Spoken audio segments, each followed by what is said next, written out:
Picture this. I dropped 2 years and $4,000 of my own money on speed bumps in front of my house.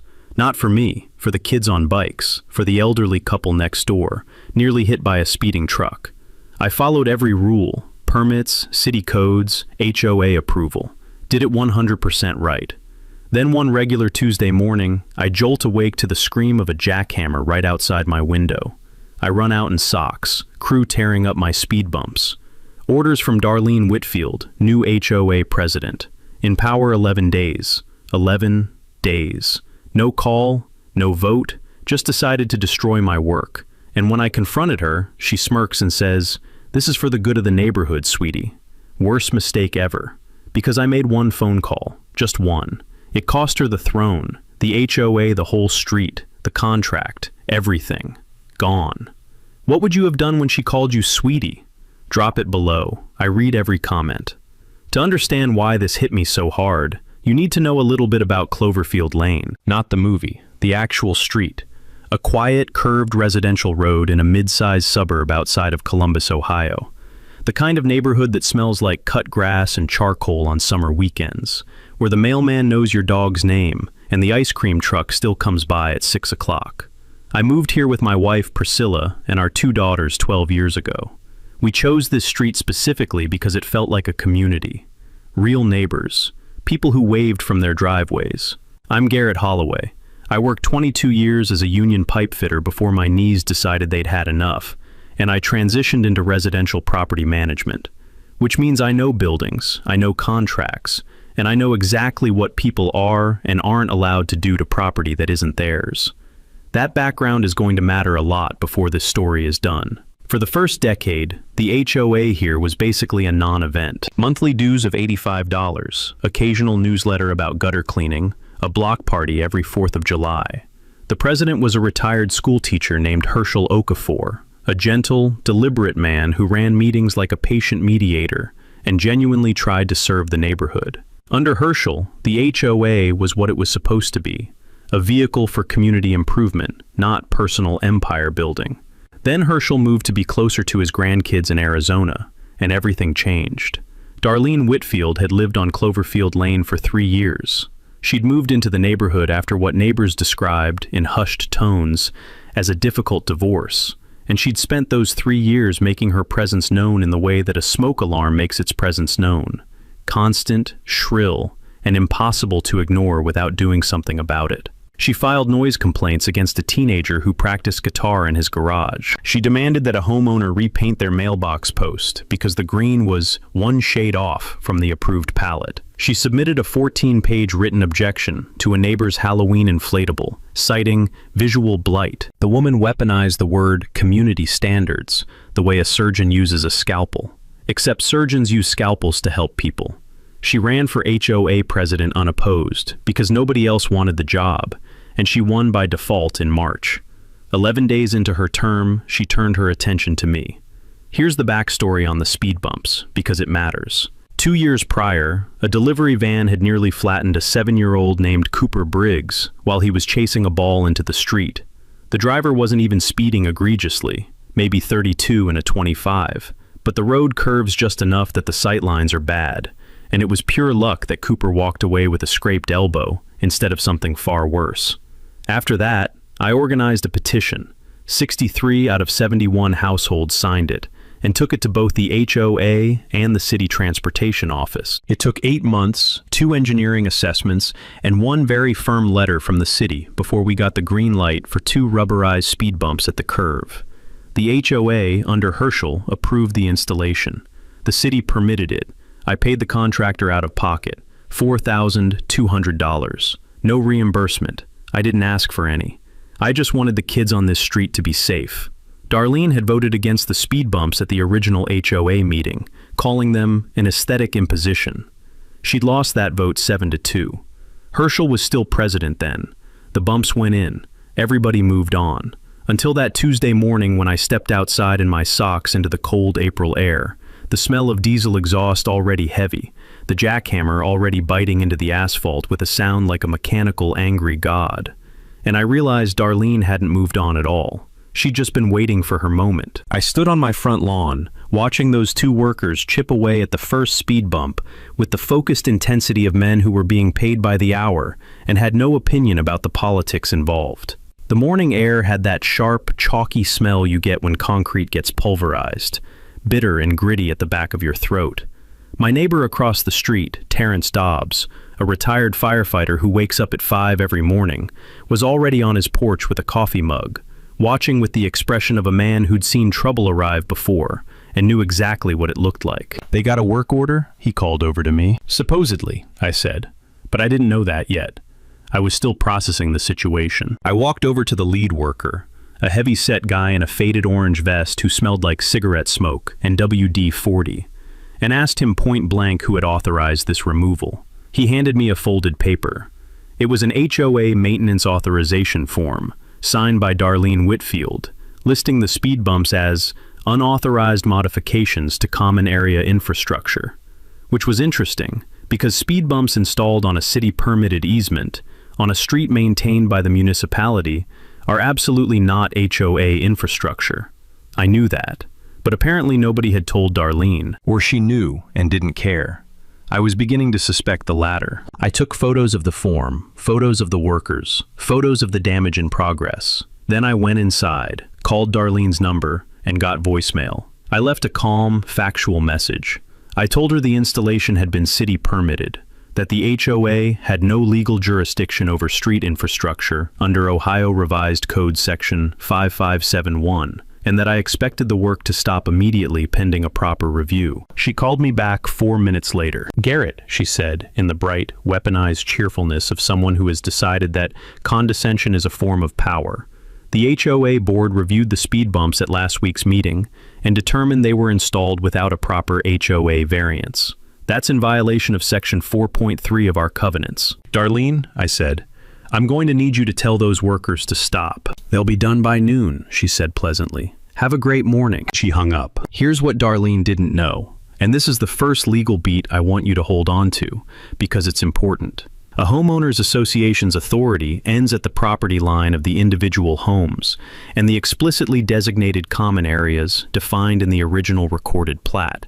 Cloverfield Lane itself, the street surface, the curbing, the easements, was a public right-of-way maintained under a city road maintenance agreement.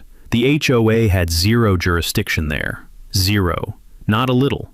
Zero. Takeaway. Always check your county's recorded plat map and road maintenance agreements before assuming your HOA has authority over street infrastructure. In most municipalities, they don't. I knew this cold, but I also knew that simply being right doesn't stop a jackhammer that's already running.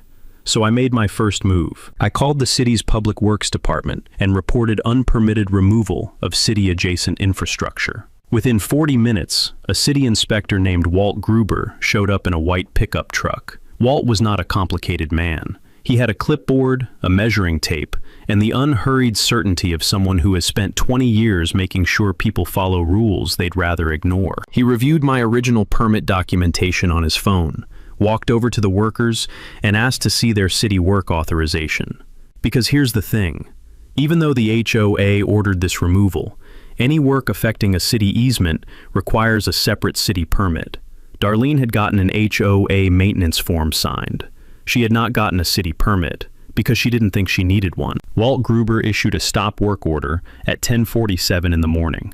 One speed bump was gone. The second was intact. And Darlene Whitfield had just received her first lesson in the difference between HOA paperwork and actual legal authority. But she wasn't done, not by a long shot. By that afternoon, she'd emailed every household on Cloverfield Lane a letter. 12 paragraphs, which is 9 more than any neighborhood email has ever needed, calling the speed bumps a safety hazard that created dangerous hydraulic flow disruption during rain events. She cited no studies. She included a stock photo of a flooded road that had absolutely nothing to do with our street. She framed herself as a conscientious leader, protecting the neighborhood from my reckless, unpermitted modifications. She also quietly called an emergency board meeting for Thursday night, with the specific agenda item, formal censure of resident Garrett Holloway for unauthorized street modification. She was going to make an example of me. She was going to use the HOA as a hammer. What she didn't realize was that I'd spent 22 years working around people who swung hammers for a living. I knew exactly how to step out of the way. Thursday night came fast. The HOA meeting was held in the community room of the neighborhood's small clubhouse, a low-slung building with fluorescent lighting, folding chairs, and the faint smell of old carpet and someone's microwave dinner from 3 nights ago. Normally, these meetings drew maybe 8 or 10 residents. This one drew 41. Word had gotten around. I sat in the third row, with Terrence on my left and my neighbor Beverly Kessler on my right. Beverly being a retired paralegal, with the sharp, watchful eyes of someone who has spent decades noticing what people say and, more importantly, what they leave out. I'd briefed both of them beforehand. We were not going to be loud. We were not going to be reactive. We were going to listen, document, and respond with facts. Darlene opened the meeting in a cream blazer and a lanyard bearing an HOA badge that she absolutely did not need to be wearing. She thanked everyone for attending, called the attendance a testament to how much our community cares, and then proceeded to present a 6-slide presentation, yes, a PowerPoint, outlining her case for censuring me. The slides had stock images of speed bumps, drainage diagrams that appeared to have been copied from a municipal report for a completely different city, and a timeline that conveniently omitted the part where I'd followed every proper channel to get those bumps installed. She called on the board's treasurer, a mild accountant named Philip Serrano, to read a prepared statement. Philip read it with the energy of a man who deeply regrets agreeing to something, but has too much Midwestern politeness to back out.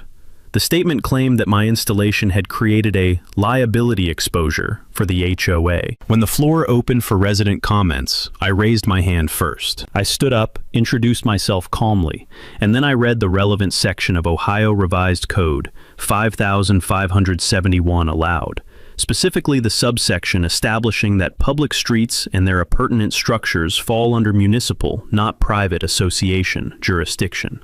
I then produced the original city permit for the installation, the engineering assessment, and the inspector's stop work order from Tuesday, which noted that the HOA's removal effort had itself been unpermitted. I said, to the extent the HOA claims liability exposure, I'd suggest the exposure actually flows in the other direction. Ordering unpermitted work on a city easement exposes the association to municipal sanctions. I'd recommend the board consult an attorney before this goes further. Darlene smiled like a woman who had already won the argument in her head. Thank you, Garrett, she said, in the tone you use with a child who has said something amusing but incorrect.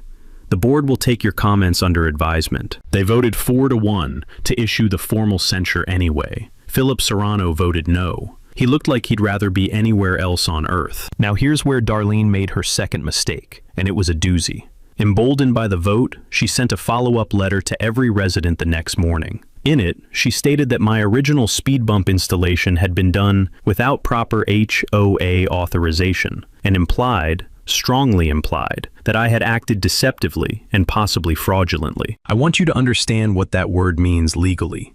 Fraud is not a word you throw around casually in a letter sent to 67 households. It's a specific legal allegation with very specific implications for the person making it. Beverly Kessler read that letter at her kitchen table, set it down, looked at me over her reading glasses when I stopped by that afternoon and said, "Garrett, she just handed you a defamation claim." Beverly was not wrong. I didn't rush to a lawyer that day, though. I had something more pressing to deal with, because Darlene, still riding the high of her censure vote, had escalated again. She'd contacted the city directly, claiming that my original permit had been obtained under false pretenses and requesting that the city investigate. She'd also begun a quiet campaign to get signatures on a petition demanding that I pay the cost of the speed bump removal. She was going to make me pay for something I'd built, for kids' safety, after she'd torn it down without permission. It was the kind of logic that only makes sense if you've convinced yourself that authority is the same thing as being right. I took a long walk that evening, around the block, past the place where the first speed bump used to be. Just raw asphalt now, a pale scar in the road where the rubber had been pulled away. The neighborhood kids were playing in the cul-de-sac down the street, that late afternoon hollering and laughter that sounds exactly the same in every neighborhood everywhere. Cooper Briggs was out there on his bike. I thought about the van.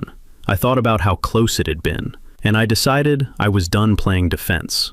While Darlene was busy sending letters and filing complaints, I quietly began making some inquiries of my own. The first thing I did was pull the HOA's governing documents, not just the CC and Rs, the covenants, conditions, and restrictions, but the full recorded plat, the original declaration of the Homeowners Association, and every amendment that had been filed with the county recorder's office since the neighborhood was developed in 1987. This is all public record. You can walk into most county recorder offices or go online and request these documents. I printed them out, 62 pages of dense legal language that smelled like a copy machine and tasted like a Saturday afternoon sacrificed. I was looking for two things. First, the exact boundaries of HOA authority. Second, and this was the hunch that had been nagging at me since the meeting, whether the HOA itself had been maintaining its own compliance with those governing documents. Because, in my experience, the people most aggressive about enforcing rules on others are often the least careful about following the rules themselves. It took me most of a Saturday, 3 cups of coffee, and one very patient reading of Amendment 7, filed in 2003, to find it. The HOA had a reserve fund requirement. Specifically, the governing documents required that the association maintain a minimum reserve fund equal to 10% of the association's annual operating budget, held in a separate, dedicated account for capital improvements and major repairs. This is standard HOA practice, and many states, including Ohio, have provisions that make reserve fund maintenance a fiduciary duty of the board. I requested the HOA's most recent financial disclosures under Ohio's Planned Community Act, which gives residents the right to inspect association financial records. What I found was not good. The reserve fund had been drawn down to less than 2% of budget over the past 3 years, including a withdrawal of $8,000 approved by the previous board's treasurer that was vaguely described as infrastructure maintenance consulting. $8,000 for consulting. Undocumented. On a street the HOA didn't even have jurisdiction over. I wasn't sure what that was yet, but I knew it was something. Meanwhile, Darlene had decided that my stop work order win had been a minor setback, and she was ready to pivot. She announced, via another email blast, her third in 2 weeks, which several neighbors were now openly calling the Darlene Dispatch, that the HOA would be retaining a private attorney to pursue full recovery of removal costs from me, and that she was exploring additional enforcement options for what she called my pattern of unauthorized activity. Pattern is a loaded word. It implies repetition. It implies a character flaw, not a single disagreement. It implies that the problem is me, not her decision-making. 3 neighbors called me that evening. One of them was Felicity Granger, who lives 2 doors down and has a voice like a retired Sunday school teacher, measured, warm, and somehow carrying the authority of someone who has kept 12-year-olds in line. Felicity told me she'd been on the original HOA board years ago, had left because of internal disagreements she described only as ethical differences, and that she had information she thought I should know. We met for coffee the next morning at her kitchen table, which had a lace tablecloth and the smell of cinnamon and something baking, and Felicity told me something that recontextualized this entire dispute. The street in front of our homes, Cloverfield Lane itself, was not actually fully under city maintenance, or rather, it hadn't always been. In 1994, the original developer of the subdivision had entered into a private road maintenance agreement with the city, under which the HOA held partial maintenance responsibility for the stretch of road from house number 100 through 148, exactly the stretch where my speed bumps had been installed. That agreement had been renewed twice, but Felicity, who had been on the board during the second renewal, believed the most recent renewal had expired. If the maintenance agreement had lapsed, the road had likely reverted to full city control, which meant the HOA not only lacked permit authority for the removal, it may have had zero legitimate involvement in that stretch of road at all. But if the agreement was still active, even partially, it complicated everything. I needed to know which it was. I pulled out my phone and started making calls. The city's Public Works office keeps records of all active road maintenance agreements in the county. I submitted a public records request under Ohio's Public Records Act, which, by the way, requires a response within a reasonable time and does not allow agencies to charge for records that can be provided electronically. Another practical tool that anyone watching this should write down. Public records requests are one of the most underused legal tools available to ordinary residents, and they cost you nothing but a few minutes to fill out the form online. Takeaway: a public records request to your city's public works department can reveal road maintenance agreements, permit histories, and infrastructure ownership records that completely change who has authority over what. The records came back in 4 business days, and they were extraordinary. The original 1994 maintenance agreement had been renewed in 2001 and again in 2009. The 2009 renewal was a 10-year term, set to expire in 2019. According to Public Works records, no renewal had been executed in 2019. No renewal had been executed in 2020, 2021, 2022, or 2023.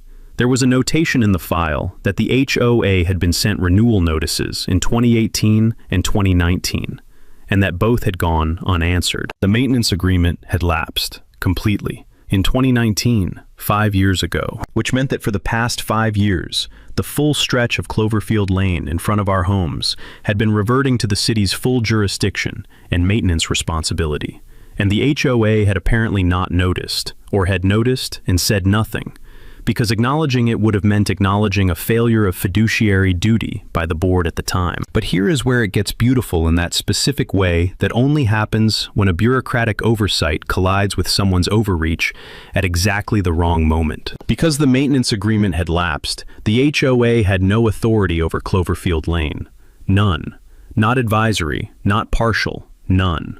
Which meant that Darlene's removal order was not just poorly conceived, it was an act of conversion.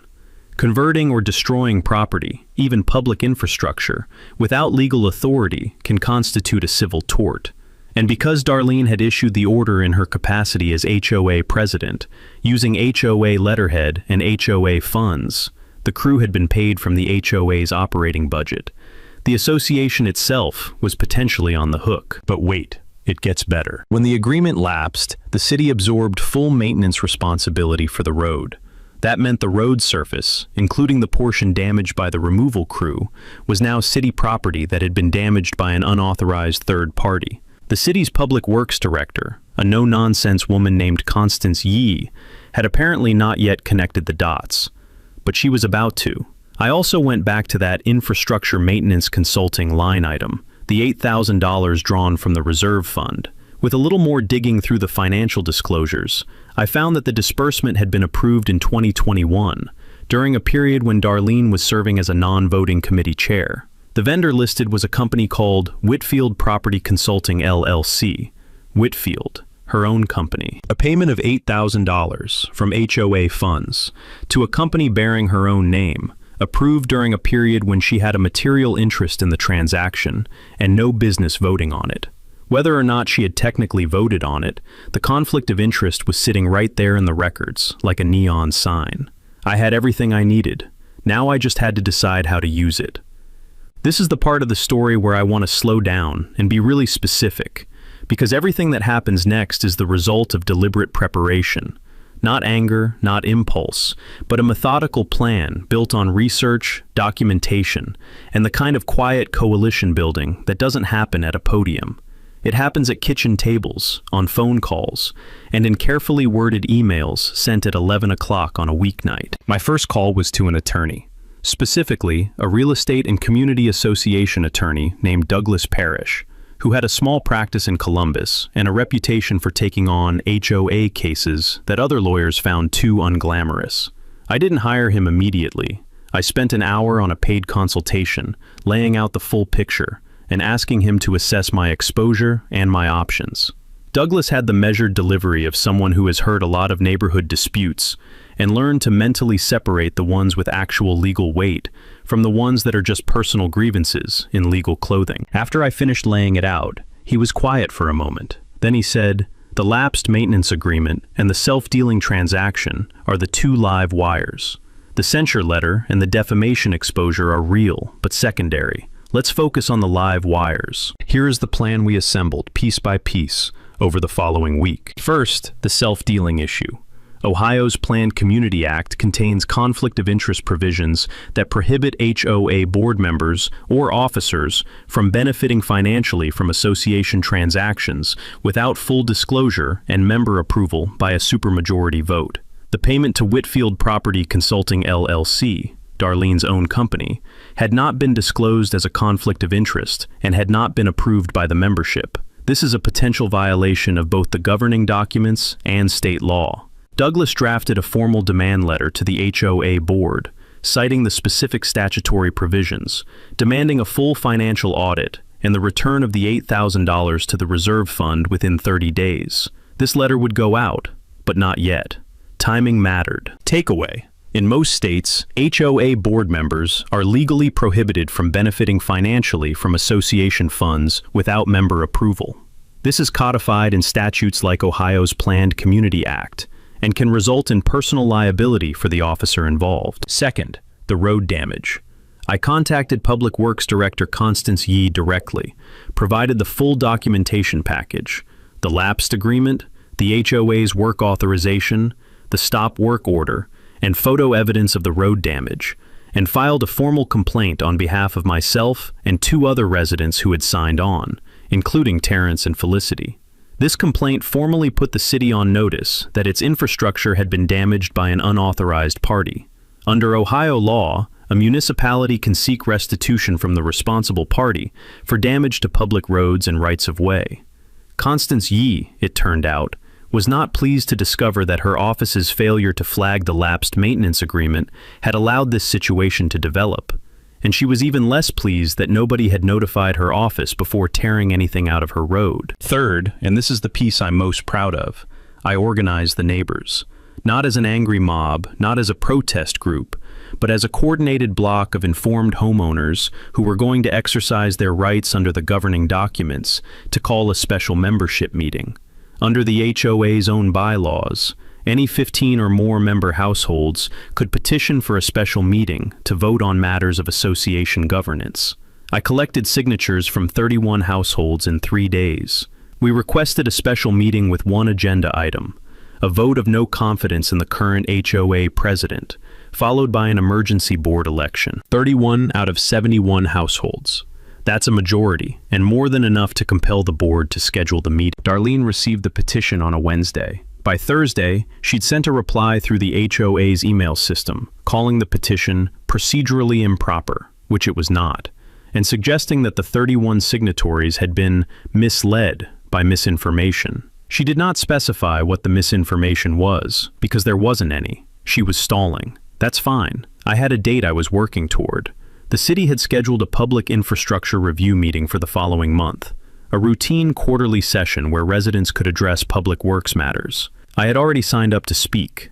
I had also made a quiet call to a local TV station's consumer affairs reporter named Priscilla Adler, who covered neighborhood disputes and local government accountability. I told her I had a story about HOA overreach, lapsed city contracts, and a possible self-dealing financial transaction, and that it would all come to a head at a public meeting in 29 days. "I'll be there," she said. She was. Darlene wasn't sitting still during those 29 days. Give her credit for this. She was a fighter. She just didn't know she'd already lost, and she was burning resources to avoid an outcome that was becoming more inevitable with every move she made. Her first desperate measure was social.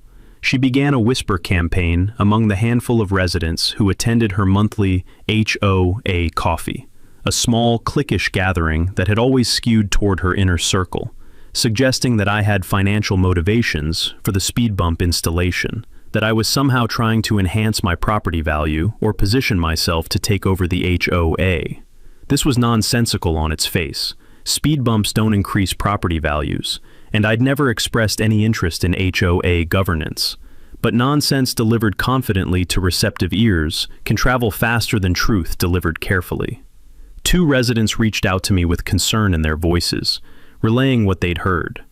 I thanked them, gave them the factual record, and did not engage with Darlene's narrative directly. That's important. Engaging with a smear campaign validates it. The better play is to keep your documentation visible and let the facts speak without you having to shout them. Her second move was more aggressive.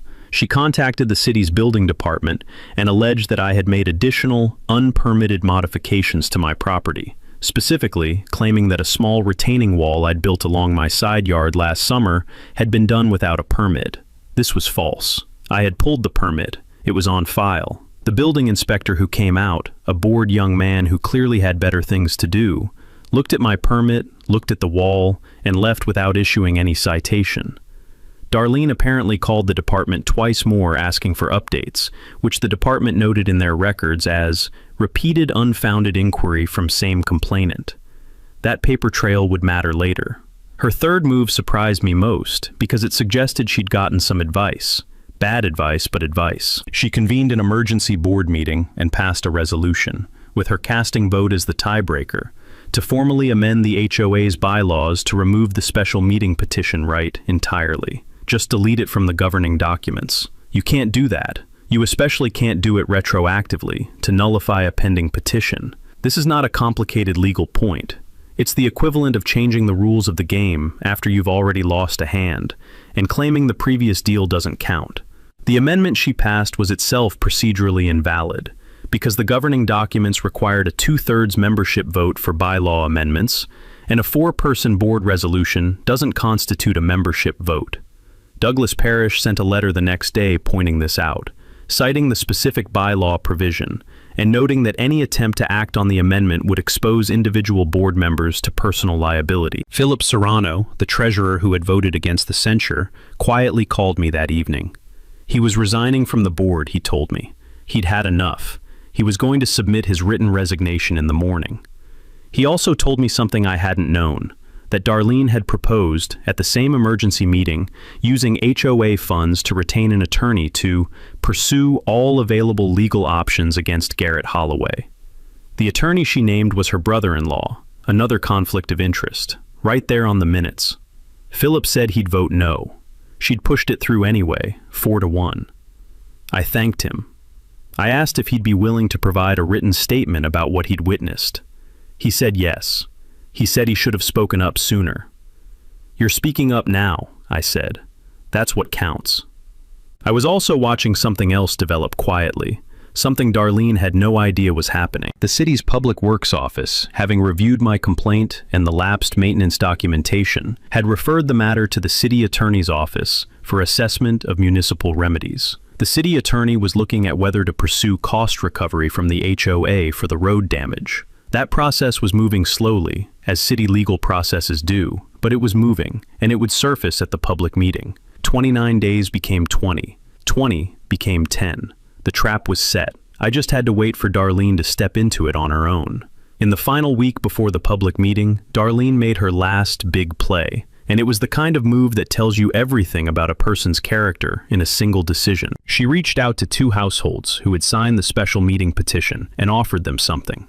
Not explicitly, not in writing. She was too smart for that, or thought she was.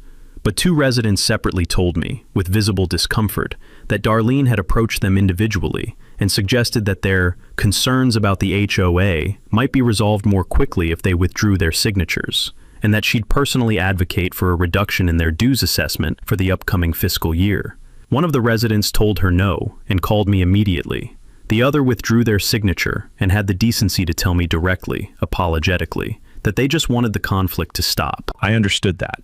Conflict is exhausting. Not everybody wants to be in the middle of a fight, even a righteous one. But what Darlene had done, explicitly or implicitly offering a financial benefit in exchange for a resident withdrawing from a legitimate governance petition, was exactly the kind of thing that has a name in corporate and nonprofit law: improper inducement.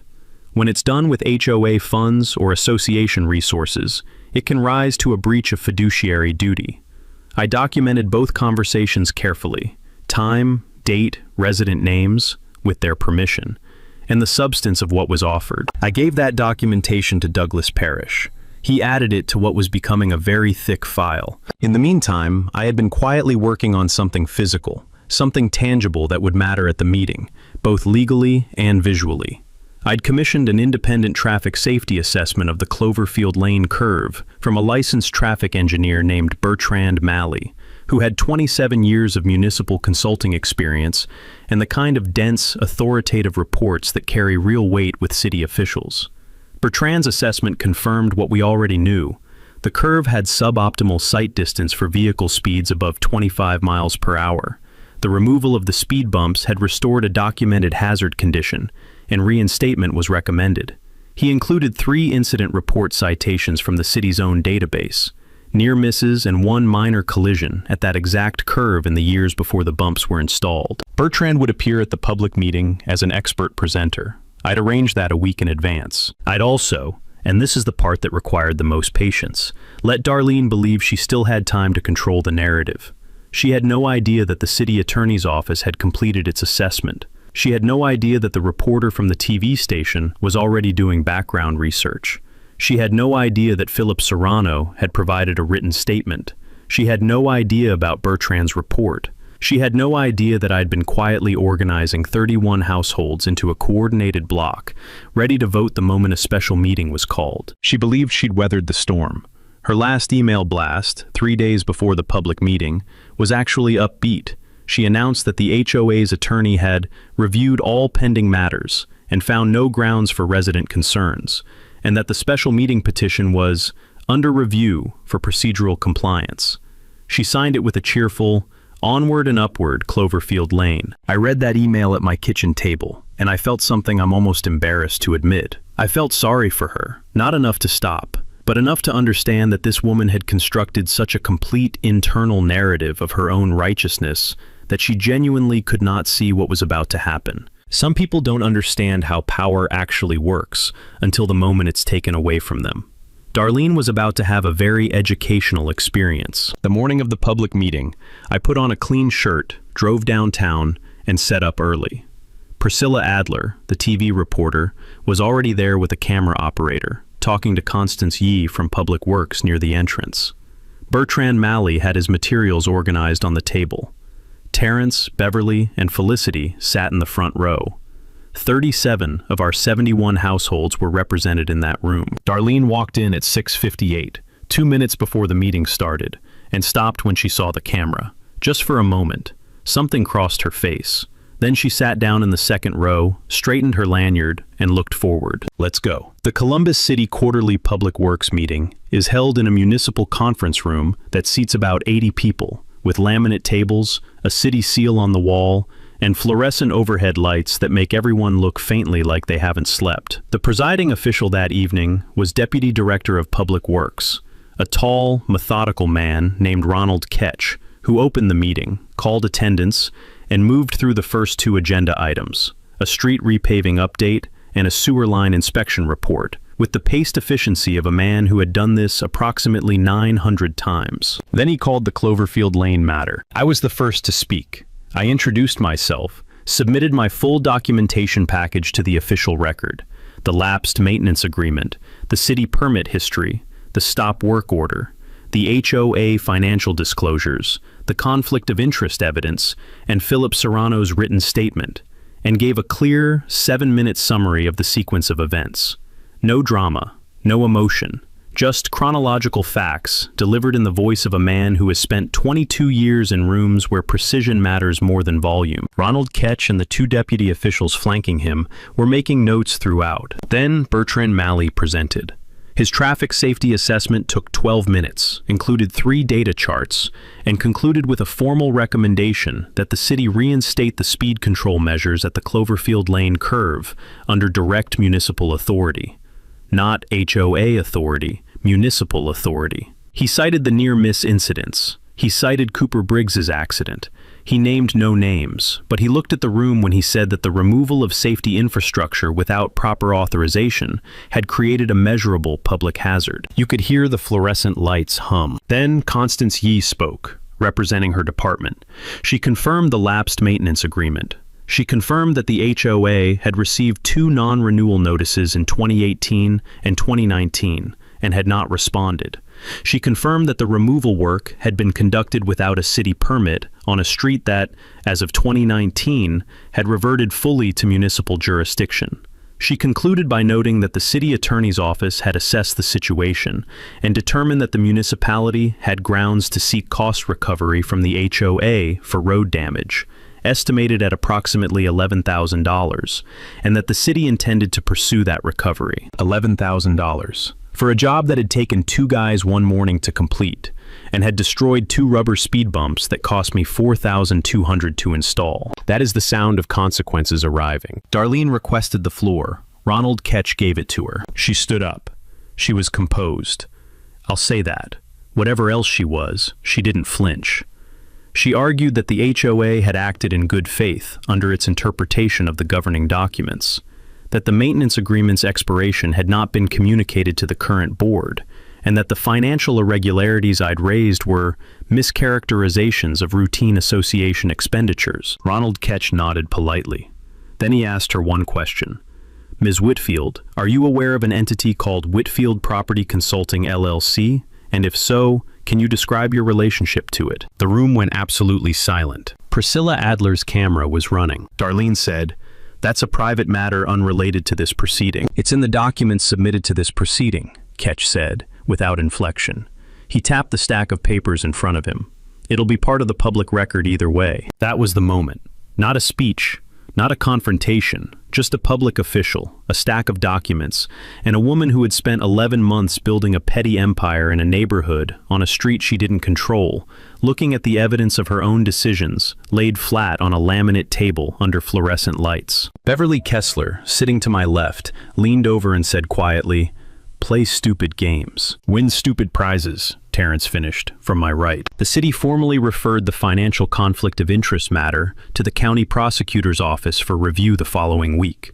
Douglas Parrish filed the civil demand letter to the HOA simultaneously, citing the self-dealing transaction, the improper petition interference, the defamation exposure, and the cost recovery liability, and demanded that Darlene Whitfield resign the HOA presidency within 10 days as part of a comprehensive resolution agreement. She resigned in 7. The city reinstatement of the speed bumps, 2 new rubberized units installed by a city contractor at city expense with a formal traffic safety designation, happened 6 weeks later. A Tuesday morning, just like the first time, except this time, I stood on my front lawn in the sunshine and watched them go in. Cooper Briggs rode his bike past while they were working and didn't even stop to look because to him it was just a road, which is exactly how it should be.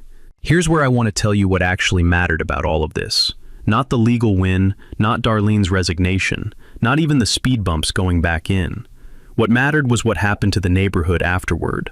The special membership meeting we'd petitioned for took place 6 weeks after the public works session.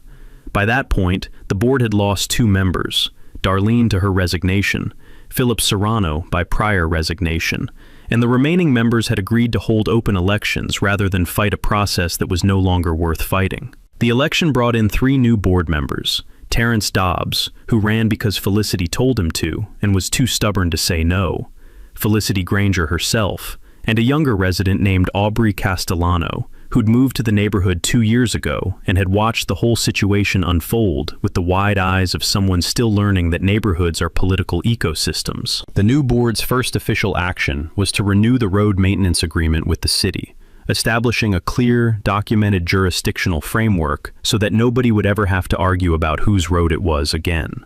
Their second action was to commission a full independent audit of the HOA's finances, which confirmed the reserve fund deficiency and the irregular Whitfield property consulting disbursement. The HOA demanded reimbursement from Darlene directly. She ultimately returned $5,000 of the $8,000 in a settlement that allowed the county prosecutor to close the matter without criminal charges. As for the civil defamation matter, Douglas Parrish sent the demand letter, and Darlene's brother-in-law attorney wrote back a 2-page response that was mostly bluster. In the end, it settled for a formal written retraction of the unauthorized and potentially fraudulent language in her original letter, distributed to all 67 households that had received the original. It was a 1-paragraph note that didn't use the word apology anywhere, but it was on the record and it was on paper. Good enough. The HOA dues went back down to $85. Herschel Okafor sent a card from Arizona. I don't know how he found out, but he found out. That just said, "Knew you'd figure it out. The street was always yours." But here's the thing I actually want to end on, because I think it's the part of this story that means the most to me. Felicity Granger, at the new board's first real meeting, proposed using a portion of the recovered reserve funds, once the account was properly replenished, to establish what she called the Cloverfield Lane Community Safety Fund. Not a lot of money, $500 a year, drawn from dues, earmarked for traffic safety improvements and neighborhood infrastructure grants. The first year, they partnered with the city to fund new reflective signage at 3 other dangerous curves in the broader neighborhood. Curves that were accidents waiting to happen in the same way ours had been. The second year, they expanded the fund and added a small annual scholarship for a graduating senior from the local high school who demonstrated commitment to community service. $300, not a life-changing amount, but an amount that says, this community sees you, and what you do for others matters here. Cooper Briggs is 13 now. He still rides his bike on Cloverfield Lane. He goes right over those new speed bumps without thinking about them. That's the whole point.